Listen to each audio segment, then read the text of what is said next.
라디오 독서실 한국인이 사랑하는 우리 문학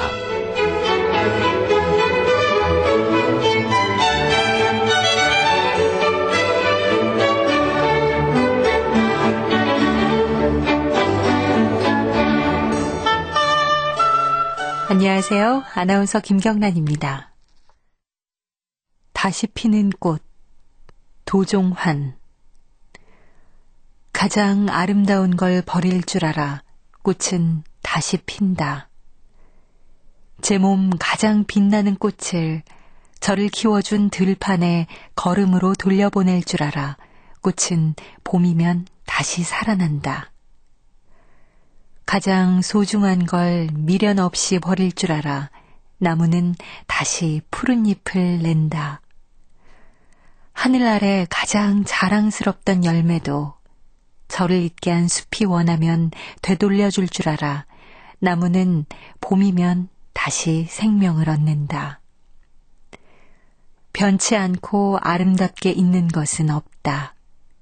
영원히 가진 것을 누릴 수는 없다. 나무도 풀 한 포기도 사람도 그걸 바라는 건 욕심이다. 도종환 시인의 다시 피는 꽃 앞부분입니다. 가장 아름다운 걸 버리고 이 봄에 다시 꽃은 피어난다고 하네요. 이 찬란한 봄에 피는 꽃 한 송이 풀 한 포기에게 삶의 소중한 진리 하나를 배웁니다. KBS 라디오 독서실 한국인이 사랑하는 우리 문학. 오늘은 김인숙 작가의 안녕 엘레나 함께합니다.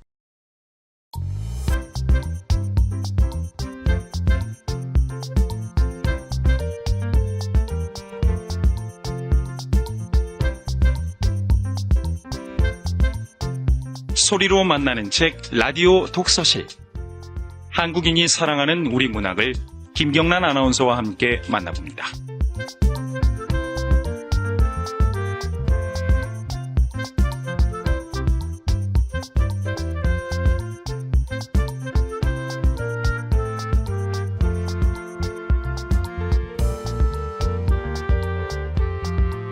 김인숙 작가는 1963년생이고요. 1983년에 조선일보 신춘문예에 단편 상실의 계절이 당선되면서 만 20살의 나이에 등단을 했습니다. 그리고 1983년 그해 장편소설 핏줄을 발표하면서 화제를 일으키기도 했는데요. 지금까지 장편소설 79, 80, 겨울에서 봄 사이, 또 우연, 봉지 등과 소설집 칼날과 사랑, 그 여자의 자서전, 안녕 엘레나 등을 발표했습니다. 최근에는 조선시대 비운의 삶을 살다 간 소현세자의 삶을 재조명한 역사소설 소현을 발표했습니다. 1995년에 먼 길로 제28회 한국일보 문학상을 수상했고 2000년 개교기념일로 제45회 현대문학상을 또 2003년 바다와 나비로 제27회 이상문학상을 또 2005년에는 감옥의 뜰로 이수문학상 2006년에는 소설집 그 여자의 자서전으로 제14회 대산문학상을 수상했습니다. KBS 라디오 독서실 한국인이 사랑하는 우리 문학 김인숙 작가의 안녕 엘레나 만나봅니다.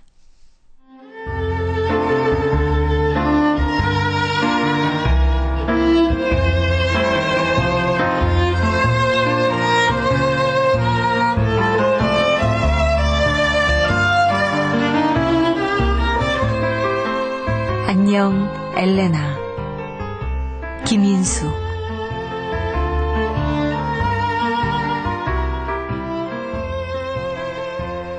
가을에 여행을 떠나는 친구에게 내 자매를 찾아달라고 부탁했다. 큰 나무가 서 있는 홍대 앞의 노천 카페에서였다. 가을로 접어들었으나 아직 늦더위가 심해 노천의 테이블에는 손님들이 없었다. 친구와 나는 땀을 흘리며 얇은 피자를 먹었다. 빵이 주식인 나라로 여행을 떠나는 친구는 피자를 먹자는 내 말이 마땅치 않은 듯 했다. 그러나 음식이 나왔을 때는 나보다 더 잘 먹었다. 얇은 피자 한 판과 함께 생맥주 몇 잔이 비워졌다. 어둠이 내려앉으면서 등불이 켜지고 늦더위로 인해 아직 단풍이 물들지 않은 나뭇잎들 사이로 등불의 노란 빛이 스며들었다.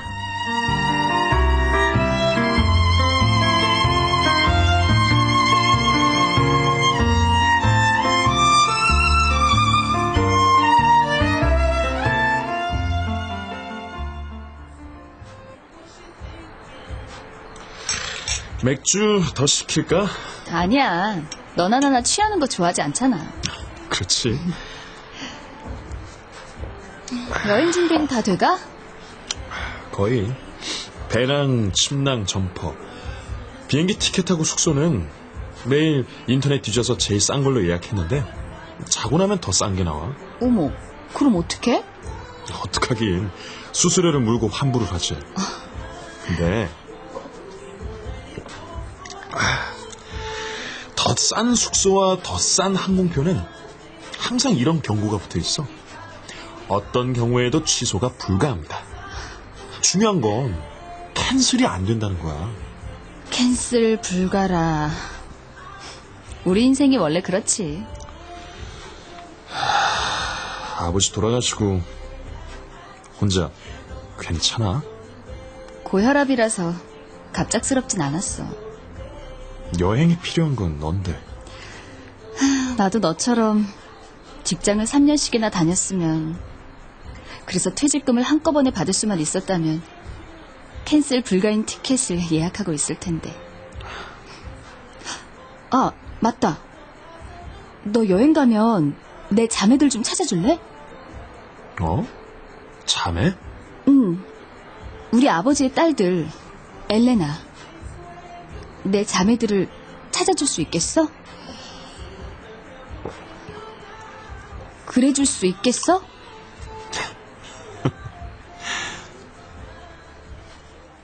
자매를 찾아달라는 말은 무심한 듯 흘러나왔지만 그래줄 수 있겠느냐는 말에는 억지가 느껴졌다. 취하지 않았다고 생각했으나 별 수 없이 술기운이었을 것이다. 친구가 낄낄거리며 웃었다. 어쩌면 그 역시 취해 있었는지 모른다.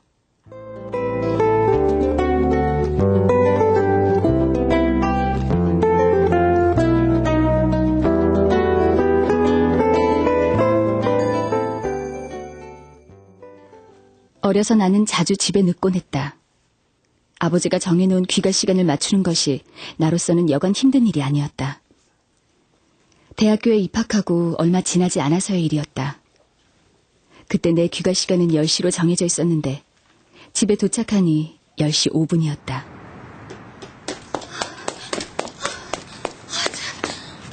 10시 5분이잖아. 겨우 5분인데 뭐. 내가 놀다 온 것도 아니고 아르바이트 하다 늦었으니까.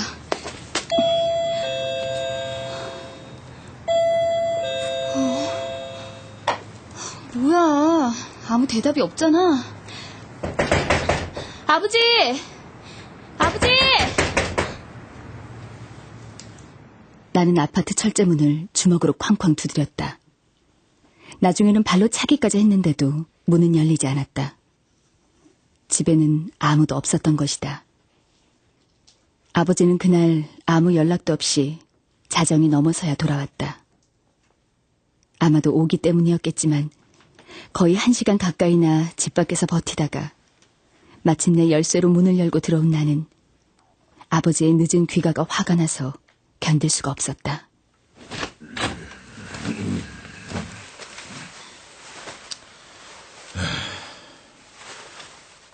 이게 말이 돼요?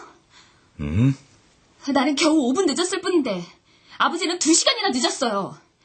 나 1시간 동안이나 밖에 서 있었다고요. 그렇구나. 그럼 앞으로는 항상 네 인생의 5분을 생각하도록 해. 아버지는 물끄러미 나를 바라봤다. 노여움도 없었고 미안함도 없는 얼굴이었다. 그것은 혹시 아버지의 농담이었을까? 그날 아버지가 당신의 생애 마지막 사업을 접었고 그로부터 죽는 날까지 당신은 영원히 실업자로 살아가리라는 결심을 했다는 것을 나중에 알았다. 그런데 내 인생의 5분이라니. 만일 내게 그만큼의 시간이 더 주어졌다면, 그러니까 내가 5분만 일찍 집에 돌아왔더라면 나는 아버지의 결심을 막을 수 있었을까? 그런 일은 일어나지 않았을 것이다. 그러니까 내 인생의 5분도 결국 캔슬 불가인 것이다.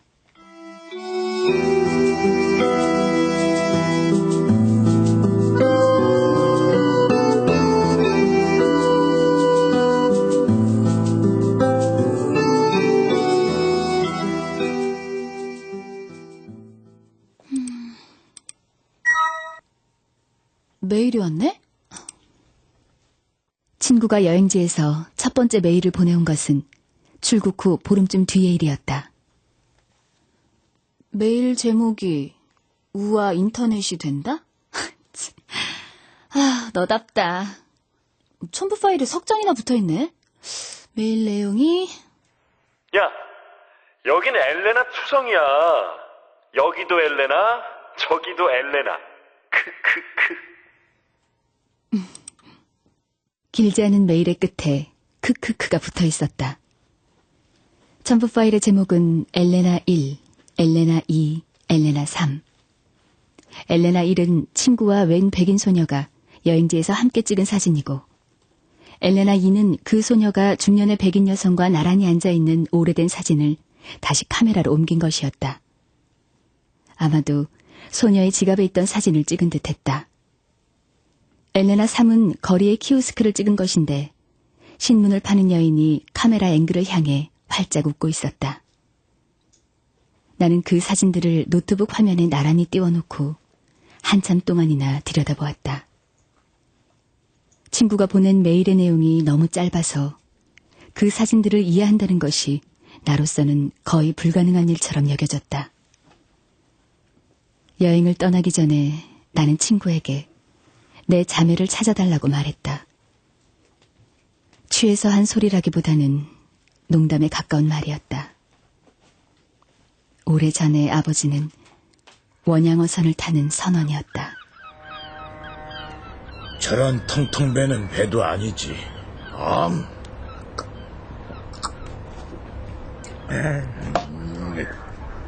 오늘은 외상 안 돼. 아이 소망아, 아버지 데리러 왔니? 네. 아 윤씨, 옛날 얘기 그만하고 어여 집에나 가시오. 아이고, 마누라 단속 좀 잘하고. 1년에 남극해서 오징어를 잡아봐. 얼음이 둥둥 떠있는 그 사이로 오징어들이 떼지어 헤엄을 치지. 그래 외롭지. 정말 외로운 거야. 아버지. 거기 항구에 있는 엘레나는 다 내 새끼들이야. 가여운 것들.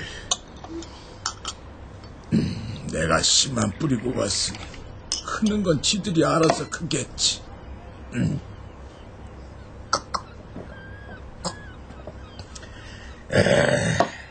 아직 어머니와 함께 살 때 일이었다. 아버지가 그런 말을 할 때마다 어머니는 코웃음을 쳤다. 나온 엘레나? 마치 굵은 코를 풀어내듯이 흥흥거리는 어머니의 코웃음 소리를 들으며 나는 어머니가 나처럼 그 이야기들을 재미있어 한다고 생각했다. 기억이 가물가물하긴 하지만 그랬던 것 같다. 나는 밤마다 나와는 피부색이 다른 자매와 함께 있는 꿈을 꿨고 그녀와 해독할 수 없는 언어로 이야기를 나누곤 했다. 어린아이의 꿈답게 우리가 있는 곳은 만화 속에서나 나올 법한 첨탑이 뾰족한 성이거나 알프스의 초원 같은 곳이었다. 꿈을 깨면 왠지 가슴이 먹먹하곤 했다. 유년에 내가 가출을 꿈꾼 적이 있었다면 아마도 그것은 지구 반대편에 있다는 내 자매를 찾아가기 위해서였을 것이다.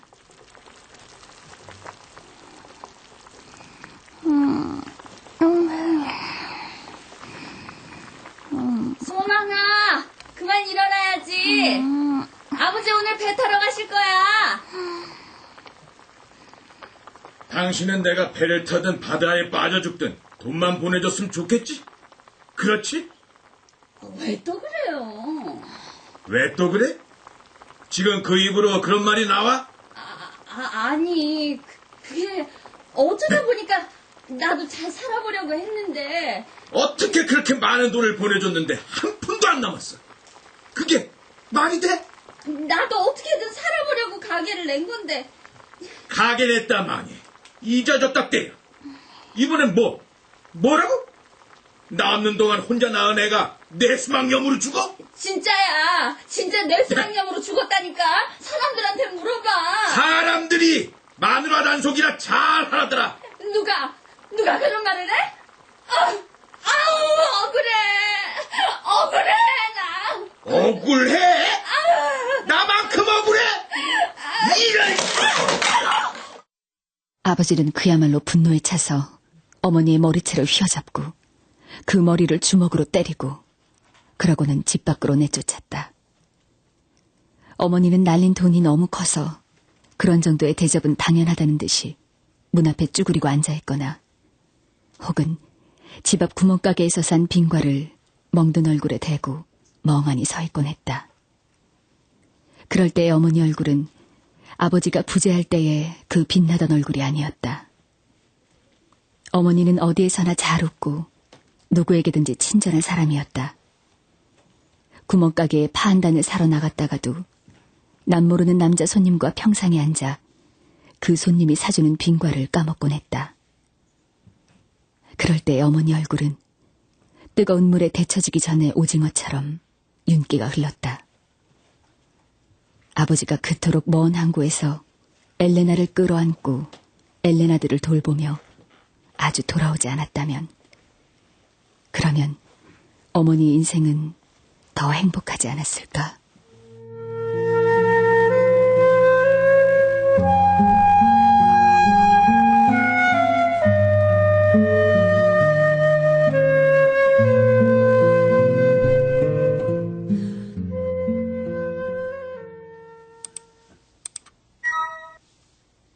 친구는 다시 메일을 보내왔다.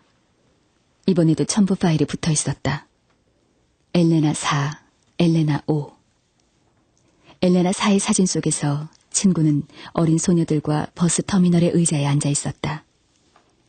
시골 터미널에서 관광객을 상대로 기념품을 파는 아이들인 듯 싶었다. 아이들이 앉아있는 의자 아래에 끈으로 만든 팔찌와 나무 장식과 생수병들이 보였다. 어느새 얼굴이 검게 그을린 친구의 양옆에서 아이들은 활짝 웃지 못하고 당황한 듯 수줍게 웃고 있었다. 엘레나 5에서는 친구가 빠지고 두 소녀만 찍혀 있었다. 햇살을 피해 그늘에 앉아있는 모습이었다. 원주민과 혼혈인 듯 검은 피부에 까맣고 큰 눈동자를 가진 참으로 예쁘게 생긴 아이들이었다. 그런데 둘 중에 누가 엘레나일까? 설마 둘 다 엘레나일까? 친구는 멈추지 않고 메일을 보냈다. 한 번인가는 한꺼번에 5개의 첨부 파일을 붙이기도 했는데 그 중에는 파파 할머니가 앞니가 전부 빠진 얼굴로 합죽 웃는 사진도 있었다. 눈에 확 뜨일 만한 미인이 털이 하얀 개와 함께 찍은 사진도 있었다. 그 사진을 보면서 나는 폭소를 터뜨렸다. 설마 개가 엘레나일까? 그럴 리야 없겠지만 또 그러지 말란 법도 없었다. 첨부 파일 가운데 하나는 사진으로 찍힌 짧은 메모였다.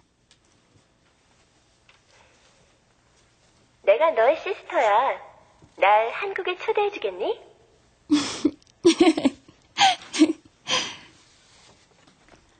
나는 또 웃음을 터뜨렸다. 이 메모를 쓴 엘레나는 어느 엘레나일까? 나는 친구가 보내온 파일들을 사진관에 가서 인화했다. 디지털 카메라로 찍은 사진을 내 손으로 인화해보기는 처음이었다. 나는 그 사진들을 벽에다가 붙였다. 낯선 곳 한여름의 풍경이 내 방 안으로 스며들었다. 그리고 몇 명의 엘레나가 활짝 웃거나 수줍게 미소 띈 얼굴로 나를 바라보았다. 그 중에는 개와 메모도 있었다. 친구가 전 세계를 여행하는 것이 아니어서 다행이라는 생각이 들었다. 그랬다면 전 세계의 엘레나를 찍어 보냈을 것이다. 엘레나라는 이름이 트로이 전쟁의 원인이 된 그리스 신화의 헬레네로부터 비롯되었대. 헬레네는 제우스의 딸로 그리스에서 가장 아름다운 여인이었는데 트로이 전쟁 후 스파르타에서 죽을 때까지 행복하게 살았다네. 또 다른 전설에 따르면 교수형에 처해졌다고 돼. 일부에서는 이런 얘기도 하더라. 남편을 배신하고 연인을 따라 트로이로 도망갔던 헬레네는 그 여인을 소망한 연인의 환상이었다는 전설도 있대.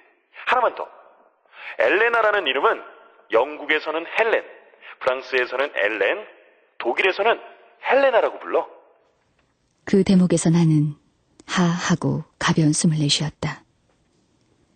이 정도면 과연 위아더 월드가 아닌가. 친구가 보낸 사진들 속에서 나 역시 한순간에 위아더 월드가 된 기분이었다.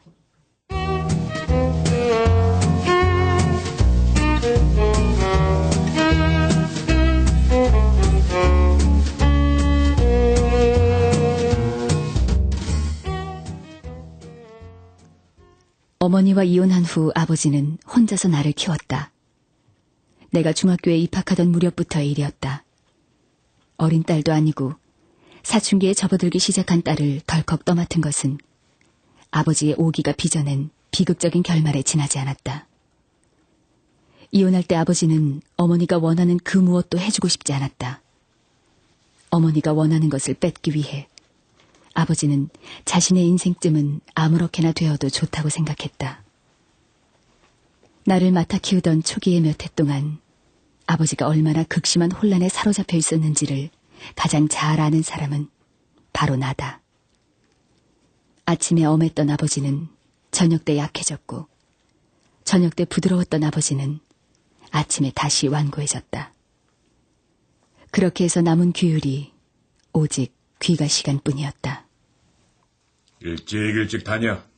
아버지, 저 아르바이트 해야 돼요. 그래도 일찍 다녀. 10시 넘어 들어오면 문을 잠궈버릴 거야. 왜 그러세요? 하여튼 일찍 다녀. 한동안 아버지는 어시장에서 일했는데 그 일은 새벽에 시작해 한낮이면 끝났다. 새벽에 나가기 위해 낮부터 잠을 자야 하는 아버지는 딸의 늦은 귀가를 기다릴 수가 없었다. 아버지는 딸의 귀가 시간에 알람을 맞춰놓고 잠을 잤다. 알람이 울려 눈을 떴는데도 딸이 집에 들어와 있지 않으면 밖에서 열쇠를 돌려도 열리지 않도록 안에서 잠금 장치를 했다.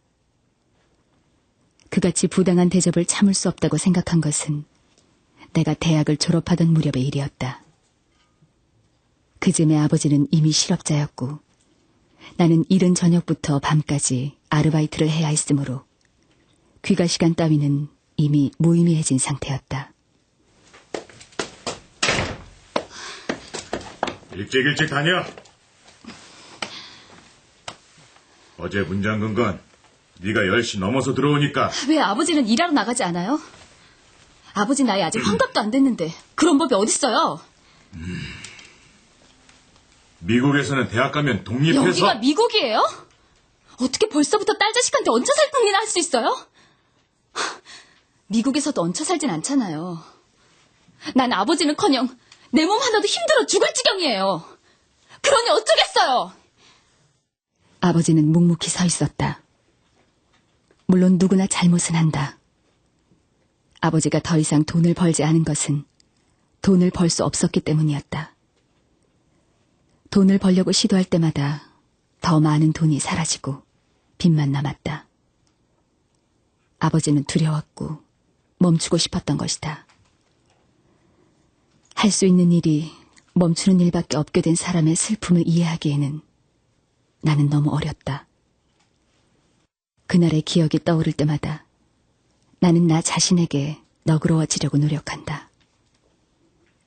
내 인생의 5분, 아니 딱 1분만 더 참았더라도 차마 그런 말까지는 하지 않았겠지만 그러나 후회나 반성이 무의미하고 취소는 더욱 불가능할 때는 너그러워지기라도 해야 하는 것이다. 무슨 방법이 있겠는가? 친구가 떠난 여행은 내가 가고 싶은 여행이었다. 어디면 어떻겠는가? 벗어날 수만 있다면 무슨 짓이든 했을 것이다. 비루한 가족, 구할 수 없는 직장, 그리고 한 번도 제대로인 적 없는 연애. 만일에 내가 남자이기만 했다면 아버지처럼 배를 탈 수 있지 않았을까? 머나먼 남극해 자신이 두고 온 것과는 모든 것이 정반대로 이루어지는 항구. 그곳의 수많은 엘레나들. 그런데 아버지는 왜 돌아왔을까? 할 수 없잖아. 난 돌아가야 하니까.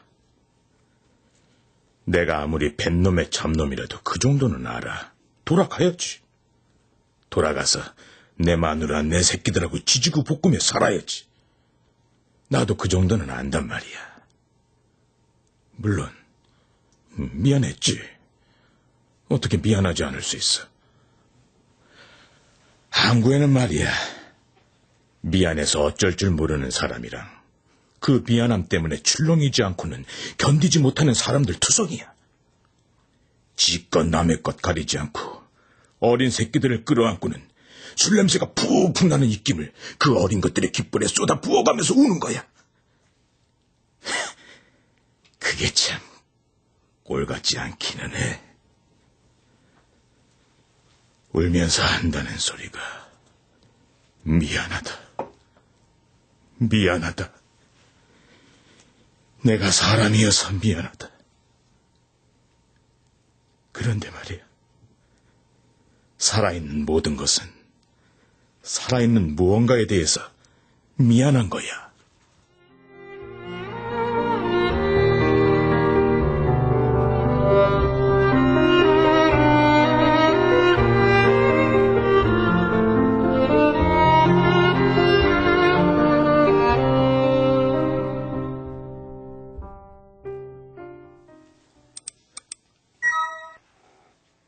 내 아버지의 이름은 박민수, 1961년생.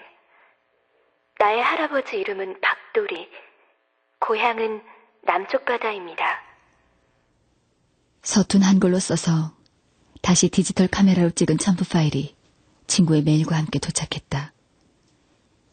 그 사진을 보면서 나는 웃지 않았다.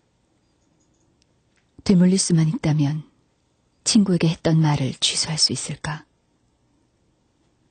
박민수는 내 아버지가 아니었다. 내 아버지는 1961년생도 아니고 내 할아버지의 이름을 기억하지는 못하지만 고향이 남쪽이 아닌 것은 분명했다. 그리고 내게 편지를 적어보낸 여자의 이름은 엘레나가 아니었다. 그 여자의 이름은 순이라고 했다. 이름만큼은 알파벳으로 적어보냈으니 아마도 순희일 것이다. 친구는 왜 엘레나가 아닌 여자의 편지를 사진으로 찍어보낸 것일까? 순이라. 내 이름은 윤소망. 소망.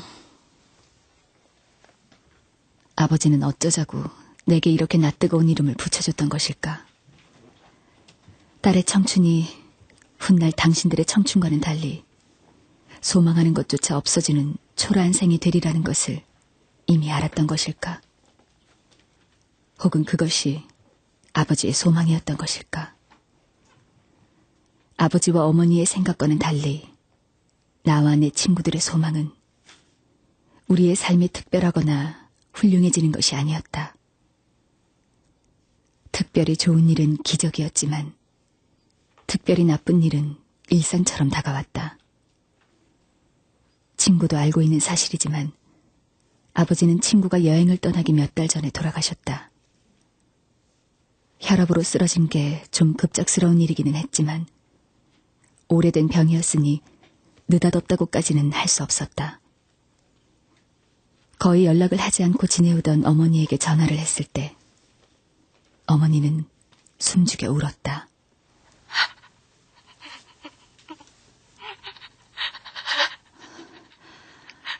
엄마, 괜찮으세요? 네가 고생이 많겠다. 어머니는 제가해서 당신을 때리지 않는 남편과 살았다. 맞지는 않았으나 당신이 낳지 않은 자식들을 건사하느라 한순간도 쉴 틈이 없는 삶이었다. 어머니는 장례식장에 다녀가기는 했지만 오래 머물지는 않았다. 이런저런 직업들을 전전하던 아버지에게는 종류별로 친구들이 많아서 장례식장이 북적북적했다. 진짜 뱃사람은 원양어선을 타야 되는 기라. 그 원양어선 타고 동진아의 석양 밑으로 참치대 지나가는 거 보면 참관이지. 그래도 재밌는 건 오징어 아니었나? 그래, 꽁치하고 쭈꾸미는 재미가 없었어.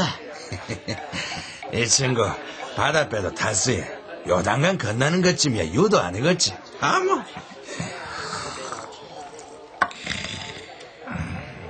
그렇게 말하니는 아버지와 같이 마지막 사업을 말아먹은 친구였다.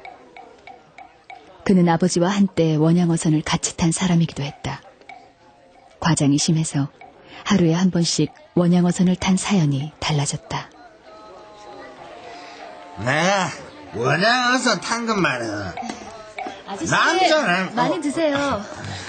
소망이 네가 상주하느라 고생이 많다. 아니에요. 이렇게들 와주셔서 고맙습니다. 소망아, 우리 지금 네 아버지하고 배 탄 얘기하는 중이다. 네, 말씀들 나누세요. 뭐 필요한 거 있으면 얘기하시고요. 우리야 필요한 건 술밖에 더 있겠나? 네. 많이 드세요. 아이고, 이 양반은 그만 줘. 많이 취했다. 에이, 무슨 소리. 소망아, 내가 어떤 놈 죽도록 배주고 배를 타는데 말이다. 그게 밀양어선인 줄 알았는데 고막 고깃배인기라. 에헤, 이게 취했네, 취했어. 그러고 한국 이놈의 정치하는 꼬라지 보기 싫어가 배 탄 적도 있다. 네, 화장실 좀. 장례식장에서 마신 술이 과해서 그가 화장실에 가려고 일어설 때마다 누군가 붙잡아주지 않으면 안 될 지경이었다. 그는 똑바로 걷지 못하고 모로 걸어서 화장실에 갔다.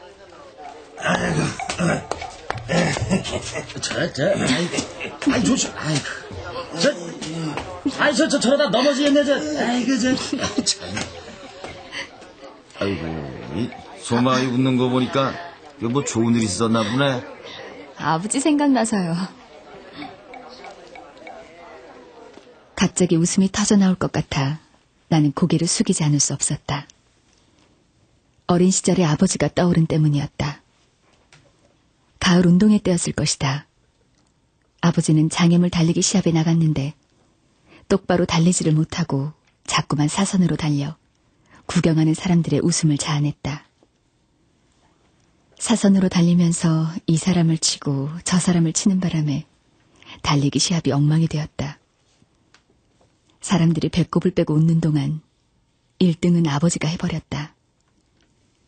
자기 아버지의 1등을 기대한 아이들은 울음을 터뜨렸고 어른들은 우는 아이들을 달래며 오래 웃었다. 1등상을 거머쥔 아버지가 활짝 웃으며 나를 바라보았다.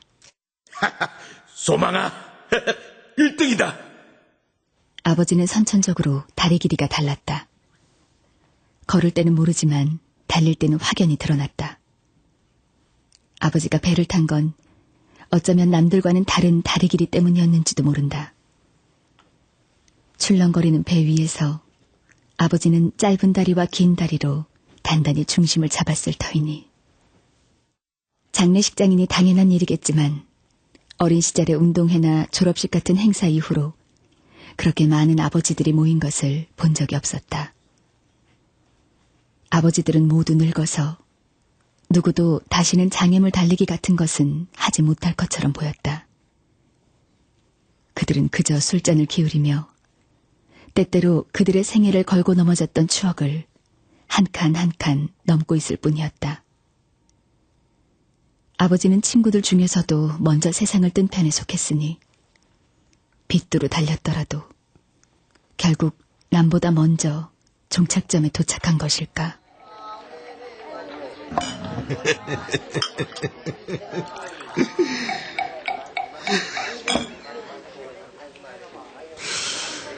사는 게 어지럽다. 배 탄 건 맨치로 어지러워. 이상하게 그만 좀 마셔야지. 취했다니까. 나 맹정신으로 이 친구를 어째 보내라고. 이러다 이제 줄초상 치겠네. 그만 좀 마셔. 괜찮다 친구야. 나는 좀 더 있다 갈 기다. 한 번 가면 못 오는 게 뭐 그리 급하다고. 네, 화장했어. 아저씨! 그러게 그만 좀 마시라니까. 소망이 안 다쳤냐? 네, 괜찮아요. 미안하다 소망아. 네, 그냥 화장실 가려고 했는데. 괜찮아요, 아저씨. 미안하다. 미안해. 괜찮아요, 아저씨. 아저씨는 살아있잖아요. 그렇게 오래 살아냈잖아요. 그게 얼마나 위대한 일이겠어요. 그러니 괜찮다고요. 존경한다는 말을 못한다고 해서 존경심이 없는 것까진 아니에요. 그러니 제가 술을 한 잔 더 따라 드릴게요.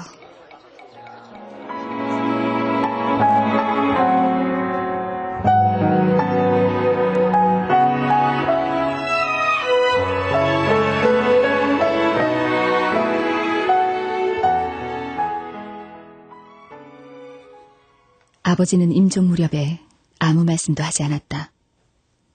정신이 남아있을 때 아버지가 내게 한 마지막 일은 집 문서와 통장을 넘겨준 것이었다.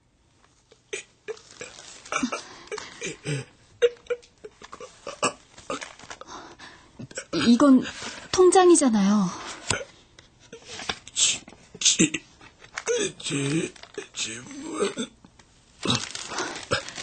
이게 집 문서예요?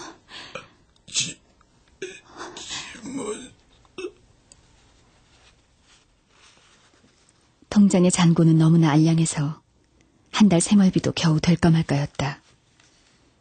그러나 작은 평수라도 집 문서는 재산이었다.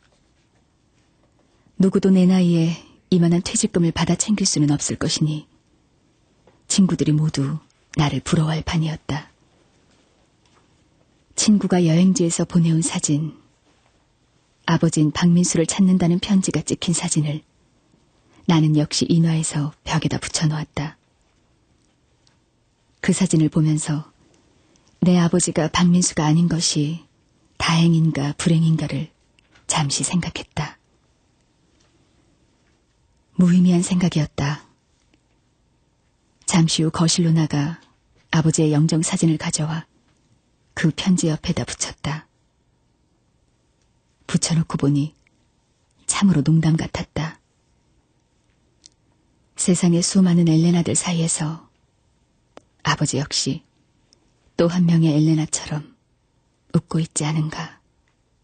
안녕, 아빠.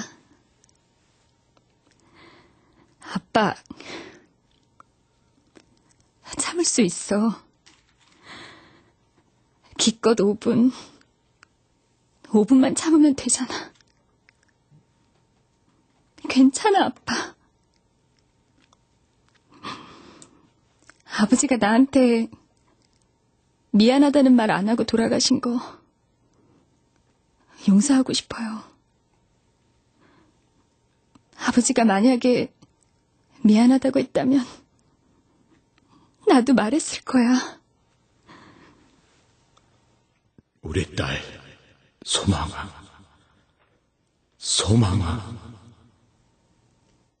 미안해요. 미안하단 말을 못한다고 해서 미안하지 않은 것은 아니에요.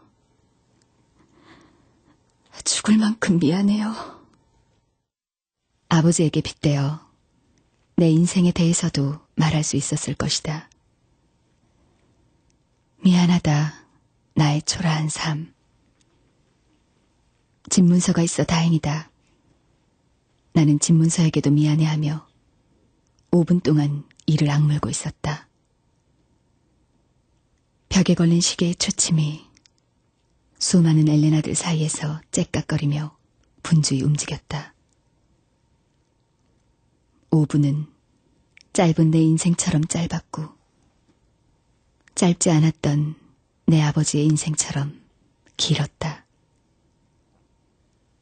내 인생의 5분. 어쩌면 그것이 아버지가 내게 남긴 마지막 인사였을지도 모를 일이다.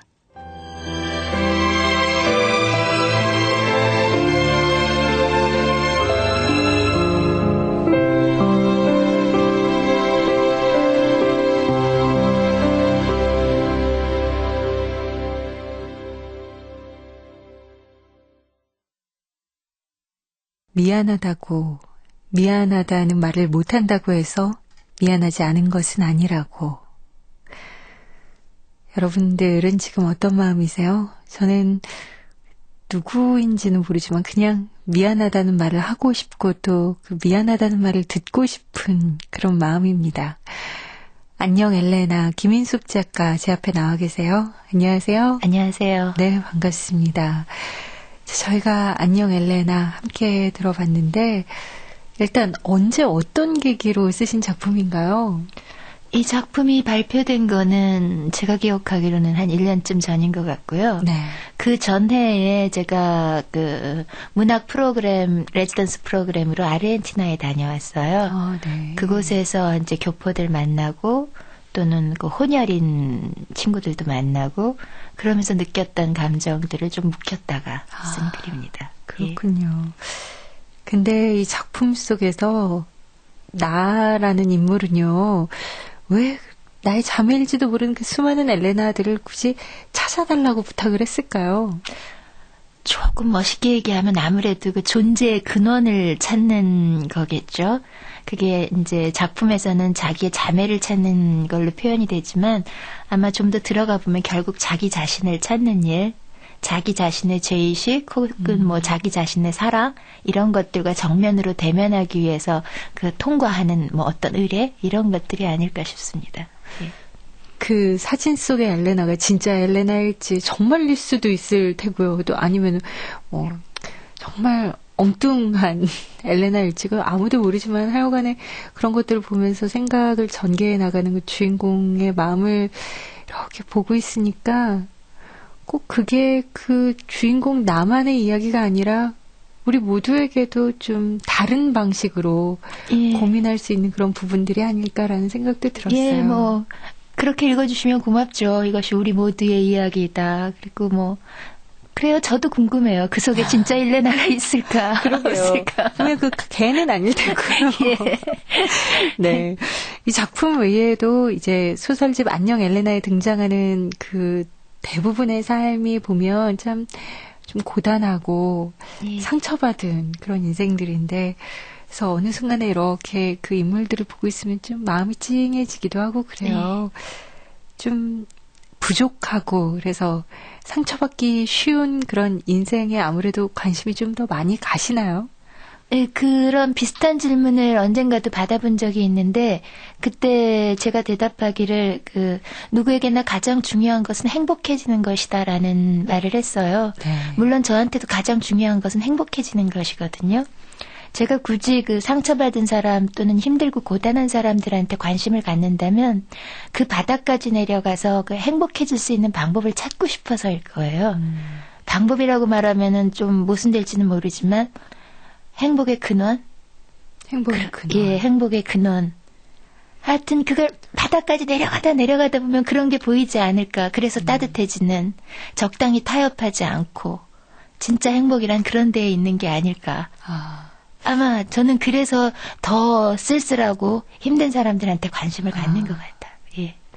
굉장히 뭔가 다시 생각하게 되는 게 사람들은 그렇거든요. 왜 나에겐 행복이 오지 않는 거야? 행복은 왜 나에게 이렇게 멀리 있는 거야? 라고 느낄 수 있는데 나의 밑바닥, 나의 저 속 안으로 들어가면 그 안에 행복의 근원이 있을 수도 있겠구나. 아, 작가님의 이야기를 들어보니까 또 그런 생각이 드네요.